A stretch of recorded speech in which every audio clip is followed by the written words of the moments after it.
واصبر لحكم ربك فإنك بأعيننا وسبح بحمد ربك حين تقوم ومن الليل فسبحه وإدبار النجوم. God states in the Holy Quran, "Be patient with the judgment of your Lord, for you are before our eyes, and recite the praise of your Lord when you rise, and at night glorify Him, and at the receding of the stars. Amanna billah, sadaqallahu al-aliyyul azim." Let us begin by enlivening our hearts and our minds and our gathering with the remembrance of the Holy Prophet and his purified progeny. Sallu ala Muhammadin wa ali Muhammad. Allahumma salli ala Muhammad. When we read the biographies of the righteous men and women who came before us, we'll find that they have one thing in common. It clearly stands out as a common feature of all of their lives, and that is that they faced many trials and challenges in their lives. If we were to take the example of Prophet Abraham alayhi salam, we recall that Ibrahim lived during the time of a tyrant, Namrud, an oppressive tyrant, that his entire community had turned against him. They rejected him, and they agreed to catapult him into a huge fire, and that he was saved. God saved him from this fire. And then he was tested by God when God commanded him to leave his wife and his newborn son in a barren valley, in a deserted valley, to leave them all alone. And then he was tested when his baby son grew up and he became a youth. God commanded him to sacrifice his son with his own hands. And the many other tests and trials and the challenges that Prophet Ibrahim faced. We've read about them and we recall them. Or the case of Prophet Nuh, who was rejected by his community for hundreds of years. For hundreds of years, generation after generation, they rejected him. They turned against him. That even the closest people to him, his family members, they rejected him.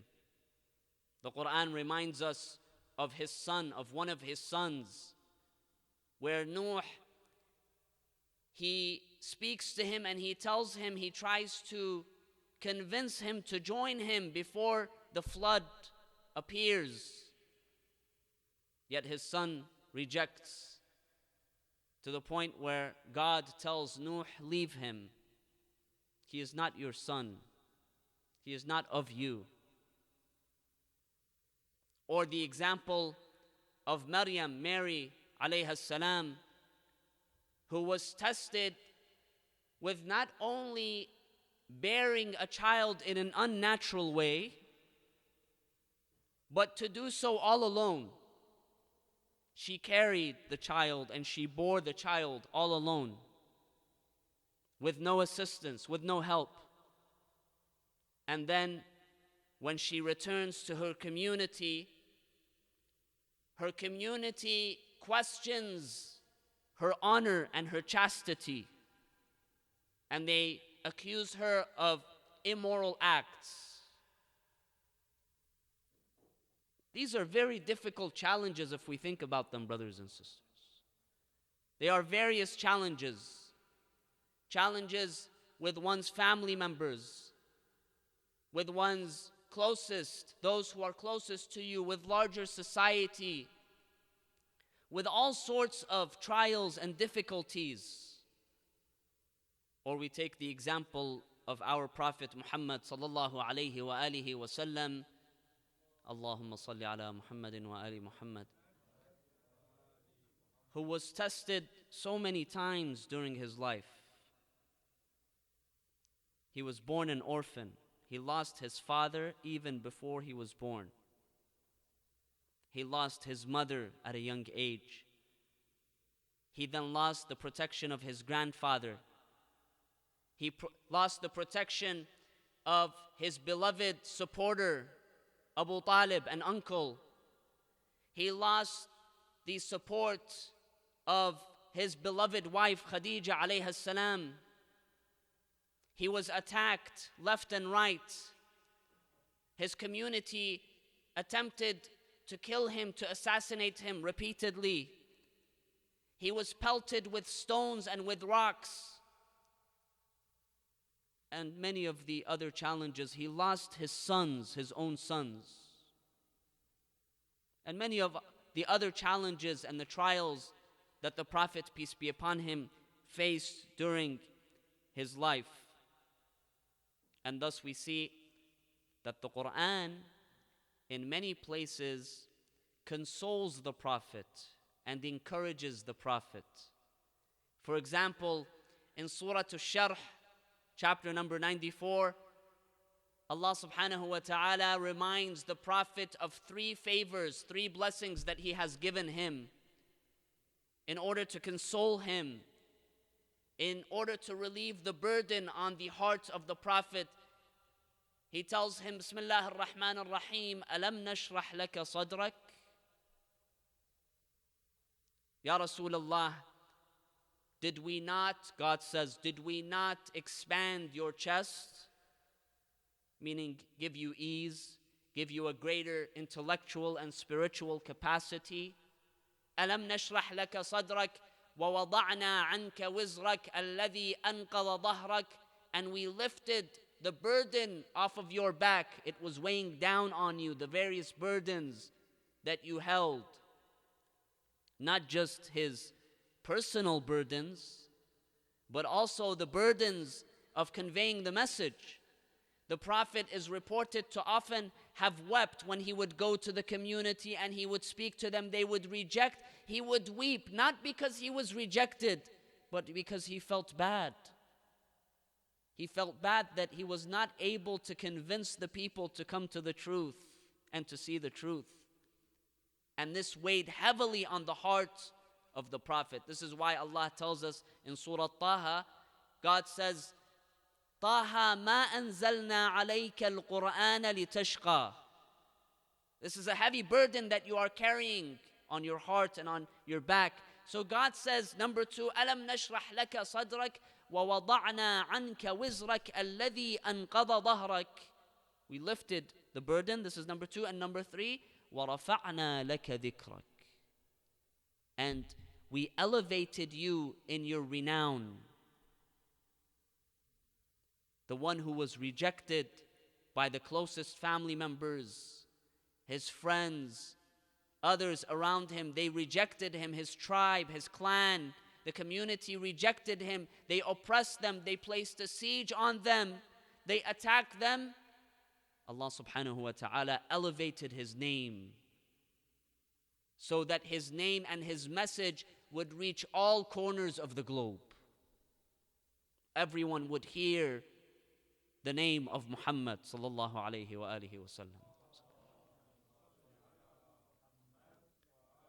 And then he tells him, he says, فَإِنَّ مَعَ الْعُسْرِ يُسْرًا. إِنَّ مَعَ الْعُسْرِ يُسْرًا. He reminds the Prophet, and God reminds us all of this general rule, this general divine promise and rule, that with hardship comes ease, with difficulty comes ease. فَإِنَّ مَعَ الْعُسْرِ يُسْرًا. إِنَّ مَعَ الْعُسْرِ يُسْرًا. In Surah Al-Tur, chapter 52, God also consoles the Prophet. He reminds him of a very important fact. This is the verse that I began with. God says, وَاصْبِرْ لِحُكْمِ رَبِّكَ فَإِنَّكَ بِأَعْيُنِنَا. And bear patience with God's judgment, for you are before our eyes, God tells the Prophet. You are before our eyes. فَإِنَّكَ بِأَعْيُنِنَا. Meaning what? Meaning that God is watching over you, Ya Rasulullah. Despite everything that you face, remember that God is watching over you, that God is protecting you. And this same message was given to Prophet Nuh before. When his message was rejected over and over after several hundred years, and God decided to bring down the flood, He commanded Prophet Nuh, He told him, now it is time for you to build the ark. Now, the historians and scholars, they say that Nuh at the time was located somewhere in Iraq or somewhere far away from a body of water. And so he began to build this ark, this ship in the middle of nowhere. Some of the commentators of the Quran and historians and the traditionists, they say that people, his community, after having rejected him, they would pass by and they would see that Nuh is building a huge ship in the middle of nowhere, and thus they would make fun of him. They would say, look, Nuh has gone crazy. He's building a ship in the middle of nowhere. There's no water here. And this man has decided he wants to build a ship. Allah subhanahu wa ta'ala, He consoles Nuh. He says to him, وَاصْنَعِ الْفُلْكَ بِأَعْيُنِنَا وَوَحْيِنَا. Don't care about what they say. You, O Nuh, are under God's watch. God is watching, God is seeing, God is protecting you, O Nuh. God is directing you. You are under God's eyes and God's watch. And we are reminded of this message by Al-Imam al-Hussein alayhi salam. History tells us that on the day of Ashura, after all of his companions and his family members had been killed, right before Imam Hussein goes out, he is given his 6-month-old child, Abdullah al-Radi or Ali al-Asghar. He is given to ask the enemies for water for him. And his child is massacred in that brutal way in the hands of his father. The reports, they tell us that Imam Hussein, he takes a handful of the blood of his infant child and he throws it up to the sky, and he turns to Allah and he says, هَوَّنَ عَلَيَّ مَا نَزَلَ بِي أَنَّهُ بِعَيْنِ اللَّهِ. This tragedy, this great tragedy that I'm experiencing now, the loss of my baby son, what makes this tragedy a little bit easier for me and bearable is that God is watching. That it occurs under the watch of God. God is watching. God is seeing what is happening. God is seeing the evil of the evildoers and the sacrifices of those who are on the right path and those who are offering sacrifices for God. God is aware of all of this. It's not easy, brothers and sisters, to have such strength of faith. It's not easy. We relay these stories, we recall these events, we all know about them, but if we stop for a moment and we think about what kind of strength of faith does one have to have in order not to feel completely helpless and hopeless and to surrender when facing such enormous tragedies and trials. It's not easy.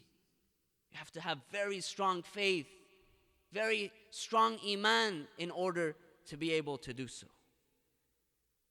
It's much easier for us as human beings to give up, to surrender, to feel helpless and hopeless when we face challenges and trials. It's much easier. Especially when these trials and challenges are compounded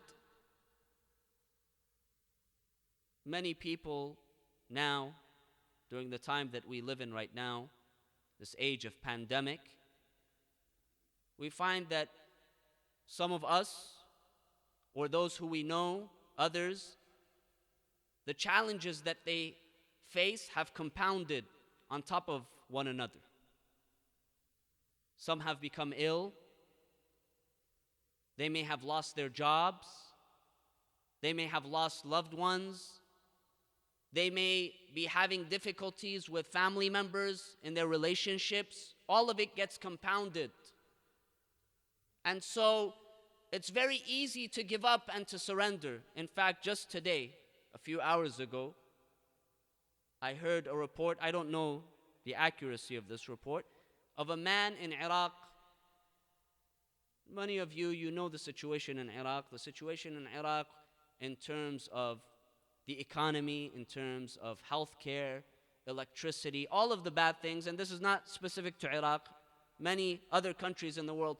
But in this case, this man, he received news in Iraq of having COVID-19. He ended up surrendering, feeling hopeless, and burning himself alive, taking his own life. And then the report says that after he died, they found out that the man in fact did not have COVID. But this shows us that it's easy for some to surrender immediately, to give up, to feel helpless and hopeless. It's not easy to have strong faith and to find that strength in order to endure and to overcome the challenges and the trials that we face in life. And so the question that we have to think about is, how can we find the strength that is needed in order to endure and to overcome the various challenges that we face in life? What do we need to do? How can we find and adopt such strength? The first point that we have to discuss, brothers and sisters, is that we have to discuss or distinguish between types of challenges and trials. There are those trials, those difficulties that we face that we have no control over. They are uncontrollable. These are one type. And the other type are those that are either directly or indirectly the result of our own making. When we cause problems and difficulties and challenges for ourselves. How? Through some of the choices that we make, through some of our lifestyle choices, or the relationships that we choose to engage in. For example, some people, when it comes to their health habits, they choose to adopt bad health habits, whether it comes to eating or anything else, consuming harmful products or what have you. They choose to do so. And as a result, they risk themselves becoming ill, becoming sick. And so this is a case of someone who either directly or indirectly, due to their own choices and lifestyle, they cause difficulty and challenges for themselves. They become ill, they become sick. Or, for instance, when it comes to our relationships, who we decide to associate with. Sometimes we find that the friends that we choose to associate with, our friendships, they cause problems for us. They cause challenges for us and difficulties for us. Or, for example, when it comes to relationships between spouses or between parents and children, certain relationships that end up becoming abusive and harmful. There are some people, unfortunately, in some communities, we find that when it comes to certain relationships, abusive and harmful relationships, there are all sorts of justifications. Some people engage in what is known as victim blaming, right? One of the spouses, for instance, is the object of abuse, is being abused by the other, and so the society around or family members, they begin to blame the victim. They tell him or her, the one who is being abused, that it's your fault. You're not a good spouse. You're not a good child. You're not a good parent. And so on and so forth. So there's victim blaming, right? Or there are other justifications that are given so that the person who is abused remains in the relationship. There is no justification, brothers and sisters. There is nowhere within the Islamic tradition that justifies abuse of someone else or justifies remaining in a relationship if one is being abused or harmed. And so in cases like this, the way to overcome this difficulty or challenge, when it comes to many of the cases in which those challenges and those difficulties are either directly or indirectly a result of our own choosing and our own making, the way to overcome is to change our circumstances, is to change our relationships, is to seek help. Granted, in some societies, in some scenarios, it may be easier or more difficult to change one's circumstances. But still, we have to do something about it. If my friends are harming me, if my friendships are causing me difficulties and problems, then I change my friends. Then I do something about it. If my lifestyle choices or habits are causing me physical or psychological harm, then I have to change. I have to change my habits and my choices. I think the famous statement, it's attributed to Einstein. I don't know if he actually said it. He defines insanity as doing something over and over again, but expecting different results. So for those difficulties that we face that are a result of our own making, we have to do something about it. This is number one. The other type, which are those challenges and trials that we have no control over. We don't have control over. For these, tonight I briefly offer 4 points for us to consider together. Number one is that it is important for us to recognize and to trust God's infinite wisdom. You see, as human beings, no matter how great we are, no matter how smart we are, how intellectual, how many degrees we have acquired, no matter how much experience we have in life, we remain limited in our intellectual, our emotional, our spiritual capacities. Our capacities to understand the details of this mysterious world and of God's wisdom in this world. If we want to understand how limited we are, our limited capacity, let's take the examples of blinking and sleeping.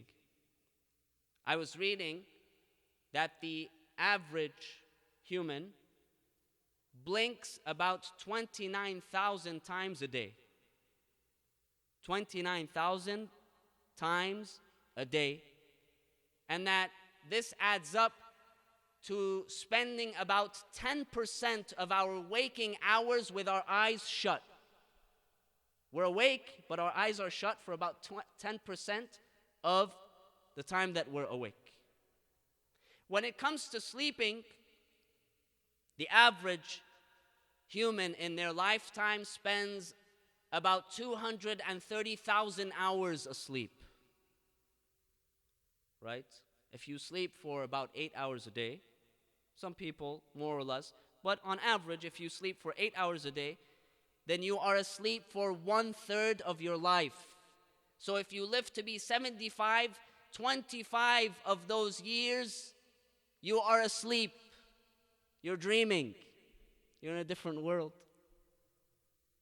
So if we are asleep for a third of our lives, and 10% of the time that we're awake, our eyes are shut because we're blinking, this tells us that we see the world fragmented. God, on the other hand, never blinks. God, on the other hand, never sleeps. So God sees the world whole, while we see it fragmented. And this is what the Quran tells us.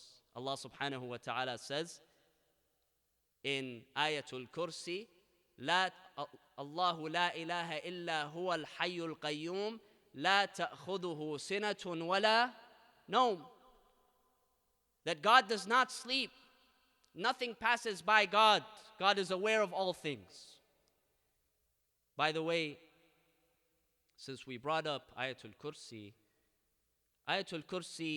is considered in some of the reports, the traditions, as possibly being the most important verse of the Holy Quran.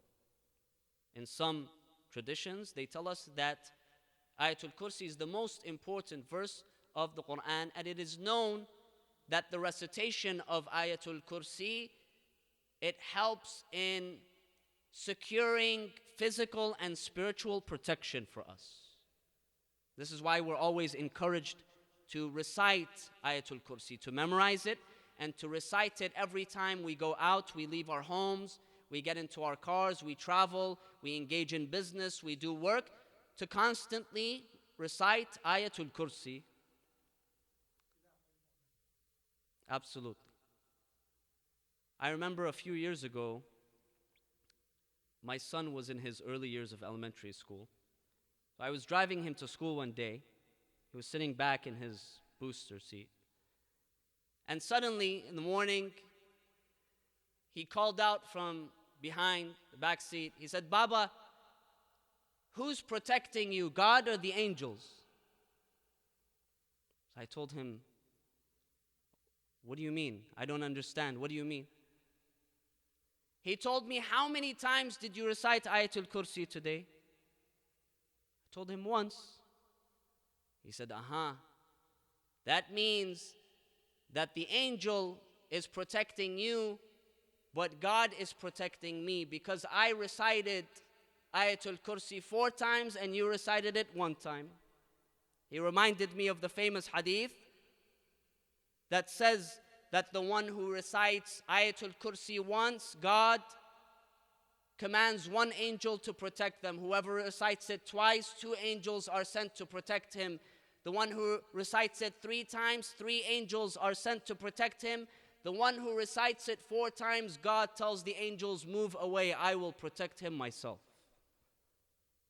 And so we're reminded, brothers and sisters, we're encouraged to always recite Ayatul Kursi in order to secure our spiritual and our physical protection. And the other point to remember, brothers and sisters, is when it comes to recognizing and trusting God's wisdom and our limited capacities, is that it's okay for us not to know everything, brothers and sisters. Of course, we all want to know. We want to be fully aware of every detail. We want to have a level of certainty, itminan. We want to know everything. We want to be alert to everything around us.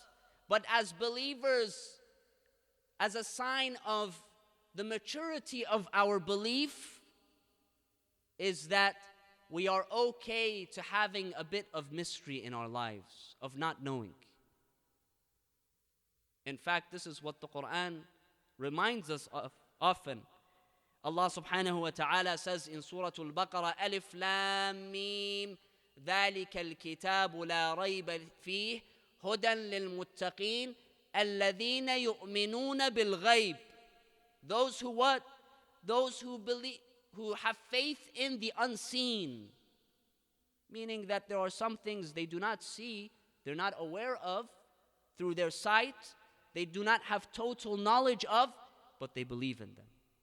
They believe in God's higher wisdom and infinite wisdom. In another verse, Allah subhanahu wa ta'ala says, He reminds us, وَاللَّهُ يَعْلَمُ وَأَنْتُمْ لَا تَعْلَمُونَ. God is fully aware, and you, O human beings, you do not know.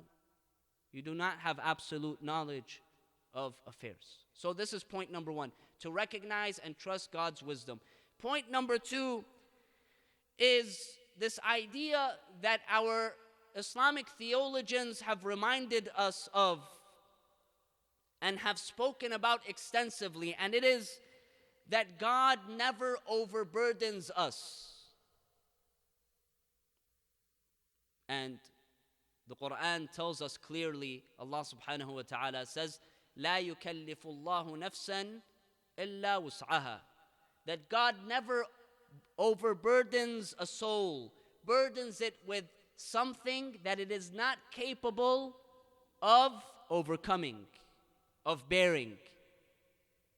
And so what this tells us is that the quantity, both the quantity and the quality of the trials and the challenges and the difficulties that we face in life, they reveal to us our capacity to bear them.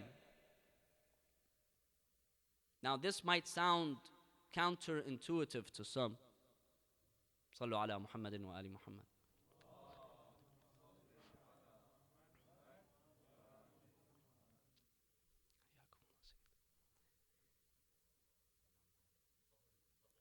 It might sound counterintuitive to some of us, right? That if we face more challenges, more difficulties, more trials in our lives, this means that our capacity to bear them is greater. Sounds counterintuitive, right? But just look at our lives, our normal lives, the course of our lives.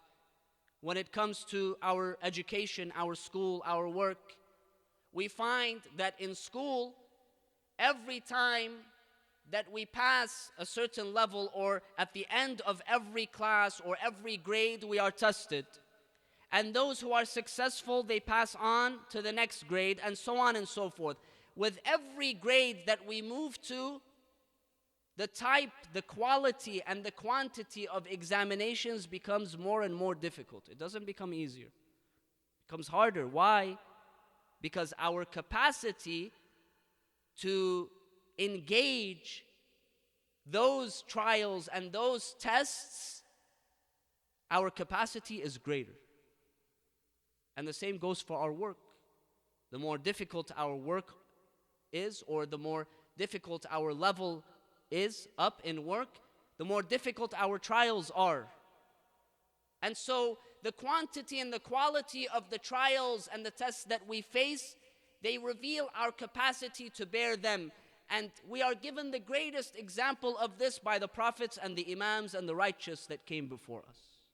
I mentioned in the beginning, if you look at all of the great prophets, if you look at all of the great men and women who came before us, they were tested constantly, and each time they were tested with a more difficult test. But this revealed their capacity, their greater capacity to overcome and to bear these challenges. This is point number two. Point number three is that we have to think about the power of hope in God and dependence on God. And that we try to look for and to seek the silver lining when it comes to the challenges that we face. To try to look for the positive aspects of the challenges and the trials that we face. And I mentioned this yesterday, that some studies were conducted where individuals who had lost a loved one, they were asked after a year after they had lost their loved ones about whether or not there were any positive aspects to the challenges that they faced. And the vast majority of them, 85% of them, said yes. And they recognized at least one positive aspect or issue that they experienced since experiencing that tragedy. It's sort of really depends on our outlook, brothers and sisters, on the way that we view life. It's sort of like when it comes to our life, sometimes when you ask someone about their work, they will tell you, I have to go to work. I have to take care of my kids. I have to pick up my kids. I have to do this. I have to do that. There's a major difference, brothers and sisters, between saying I have to go to work and between saying I get to go to work. It's just a statement, but it changes everything around. Perspective changes from seeing something as a burden to seeing it as an opportunity. And when we are able to look for the positive aspects of life, the quote-unquote silver linings, this helps us, this assists us in building that strength that is needed to overcome our challenges. And finally, the fourth point is that it's not just about finding strength. Oftentimes we think about how can we find the strength that is needed to overcome our challenges. Part of it is finding that strength. The other part is creating that strength through God, through our relationship with God, to create that strength. But it requires that we build a genuine, a real relationship with God. Once we are able to build a genuine and a real relationship with God, we will find it easier to overcome our challenges. The challenges will remain. They will not disappear. This life is a life of challenges and trials. The greatest of men and women that walked on this planet, the most pious, the most righteous, the most religious, they were all tested. This is a part of life. The trials will not end, but our strength to overcome them will be much stronger when we are able to build a real relationship with God. And this is based on two things. One is that it takes time and effort, brothers and sisters. Building a strong relationship with God doesn't come overnight. It doesn't happen overnight. It requires that we invest time, that we invest effort in building this relationship with God. And now, as an example, now during this time of pandemic, this is an opportunity for us, brothers and sisters. Many of us, sure, we're all very busy. There's no one that's not busy. We're all very busy. Everyone has their meetings. We have Zoom meetings one after another. We have all of the things that we need to do. But some of us, because we're not commuting to work, because we're not holding social events, because of other reasons, we have a little bit more time on our hands. Let's use this time to develop our relationship with God. Spend time with God, reciting the Quran, contemplating the Quran, reciting the beautiful du'as that we have. Brothers and sisters, I can say with confidence, if we were to look at all of the religious traditions around us, no religious tradition has the wealth, the treasure chest of du'as and supplications more than we do as the followers of Ahlul Bayt alayhim as-salam. Just look at the legacies of each and every one of the Imams. They all have a treasure. They have given us a treasure chest, a wealth of beautiful supplications and beautiful du'as. And we don't have to wait until Thursday night to read Dua Kumail. You can read Dua Kumail at any time. You don't have to necessarily recite Dua al-Sabah only in the morning. You can recite it at any time, because there are beautiful meanings in these du'as. They remind us of what it means to have a genuine relationship with God. So we take the time and the effort, we invest the time and effort in order to build our relationship. And the second point is that this relationship should include all of the doubts and the worries and the fears that we have. In fact, when we read the du'as of the Ahlul Bayt, this is exactly what we see. we see the Imam, the infallible, speaking to God, not just praising God and glorifying God and expressing thanks to God, but also revealing to God all of their worries and their fears and their challenges and difficulties. Take the beautiful example of Dua al-Imam al-Hussein on the day of Arafah. We recited it a few weeks ago. This beautiful dua where the Imam, he expresses not only gratitude to God, but he also expresses all of the fears and the worries and the challenges and the difficulties. It shows that this relationship is real. And I remind myself and I remind you, brothers and sisters, again, when it comes to speaking to God, you don't necessarily have to recite the formulaic dua. Some people, they think that their dua is only accepted if they recite it in, for instance, in Fusha, right? In this particular order. No, speak to God. God understands all languages and all dialects.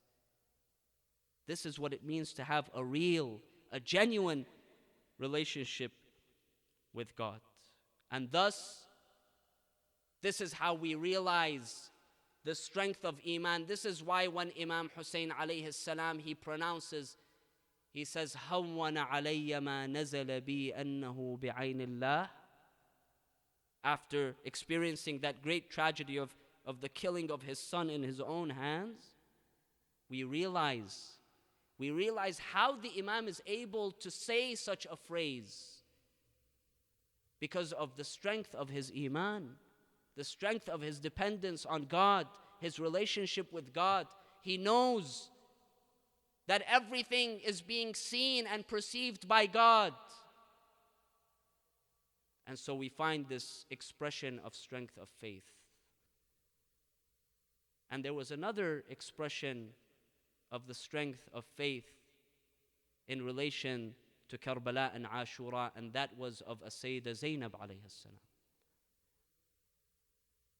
Sayyida Zainab, who traditionally we refer to her as al-Masa'ib, the mother of distress and calamity. Why?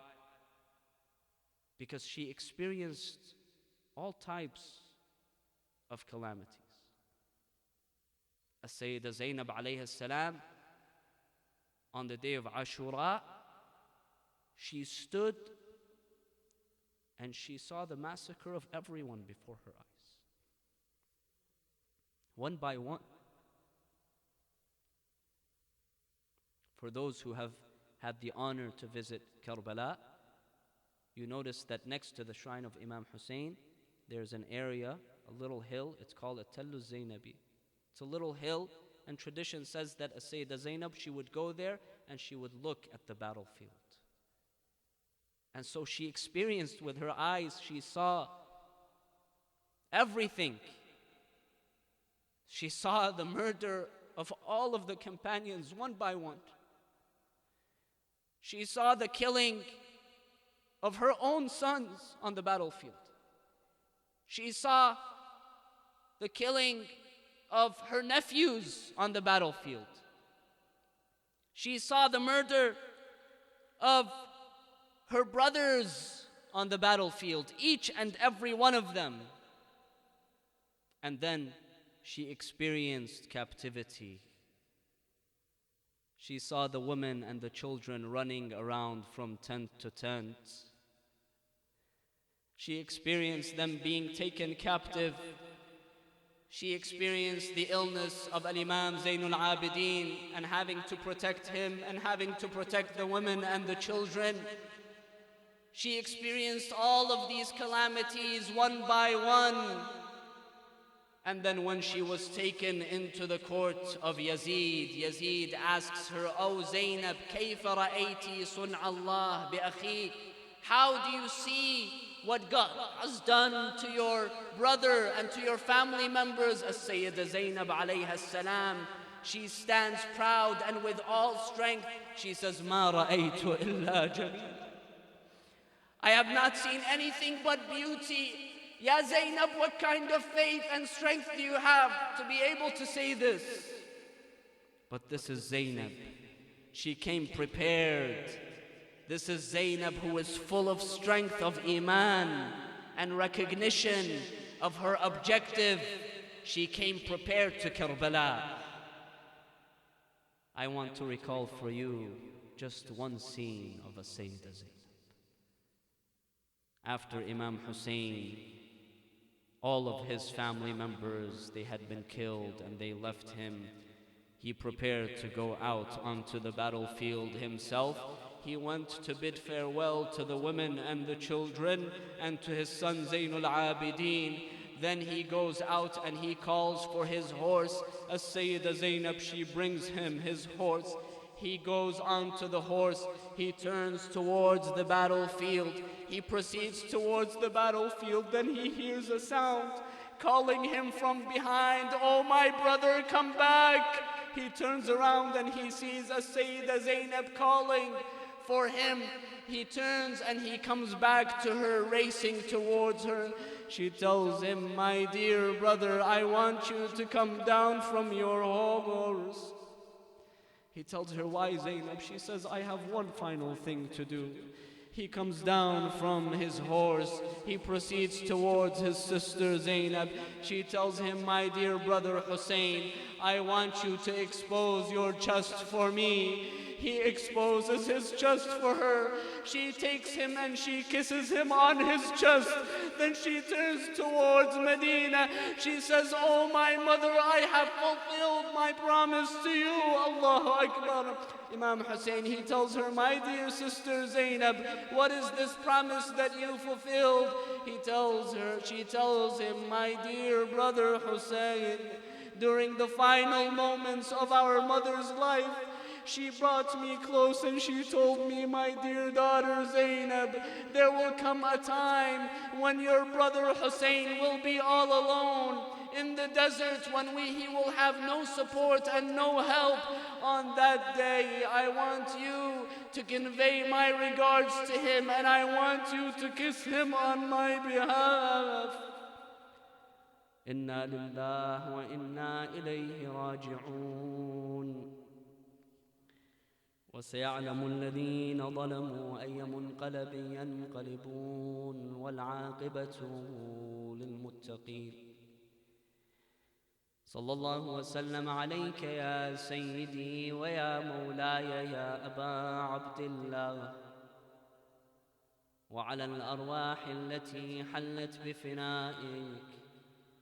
عليكم مني جميعا سلام الله أبدا ما بقيت وبقي الليل والنهار ولا جعله الله آخر العهد مني لزيارتكم. السلام على الحسين وعلى علي بن الحسين وعلى أولاد الحسين وعلى أصحاب الحسين. السلام عليكم جميعا ورحمة الله وبركاته. وإلى أرواح المؤمنين والمؤمنات نهدي جميعا ثواب سورة الفاتحة مع الصلوات.